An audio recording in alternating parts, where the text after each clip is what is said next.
जय माता दी दोस्तों। मैं आपका दोस्त रोहित वशिष्ठ आपका एक बार फिर से स्वागत करता हूं आपके अपने ही चैनल हिंदी कहानी नेटवर्क में। जैसा कि हम सभी जानते हैं कि कल से नवरात्रि की शुरुआत हो चुकी है। नवरात्रि के पहले दिन कलश स्थापना के साथ ही मां दुर्गा के पहले स्वरूप देवी शैलपुत्री की पूजा आराधना की गई। अब नवरात्रि के दूसरे दिन यानी सोमवार 16 अक्टूबर को मां दुर्गा के दूसरे रूप मां ब्रह्मचारिणी की पूजा की जाएगी। शिवजी से विवाह के लिए प्रतिबद्ध होने के कारण इन्हें ब्रह्मचारिणी कहा जाता है।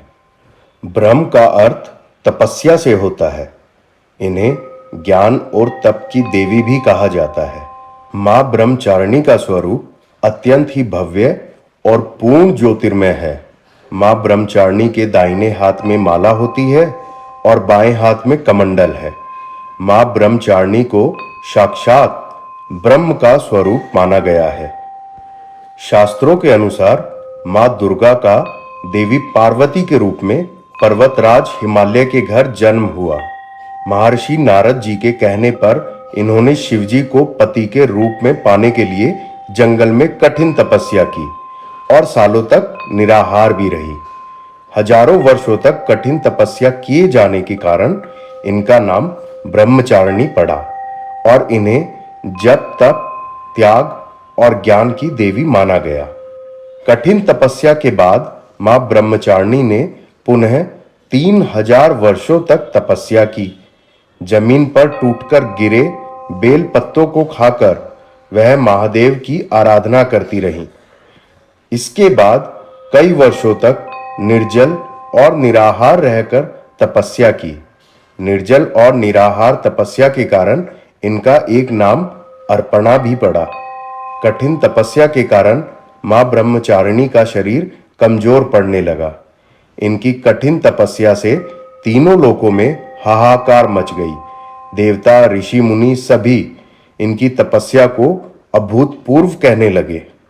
तब ब्रह्मा जी ने आकाशवाणी के द्वारा कहा, हे देवी, आज तक किसी ने तुम्हारी तरह ऐसी कठोर तपस्या नहीं की। तुम्हारी मनोकामना सर्वतोभावेन पूर्ण होगी और भगवान शिव तुम्हें पति रूप में प्राप्त होंगे। शीघ्र ही तुम्हारे पिता तुम्हें बुलाने आ रहे हैं। अब तुम तपस्या से विरत होकर घर लौट जाओ।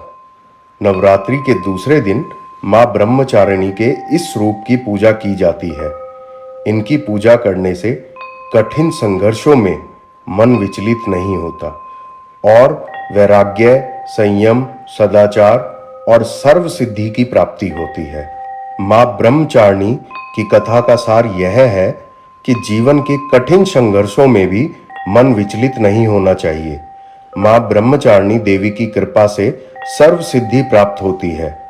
दुर्गा पूजा के दूसरे दिन देवी के इसी स्वरूप की उपासना की जाती है। तो आज की यह कथा हमारी यहीं समाप्त होती है, जो कि मां के दूसरे स्वरूप मां ब्रह्मचारिणी की थी। अब हम आपसे कल मिलते हैं मां के तीसरे स्वरूप की कथा के साथ। तब तक के लिए जय हिंद, जय भारत, जय माता दी।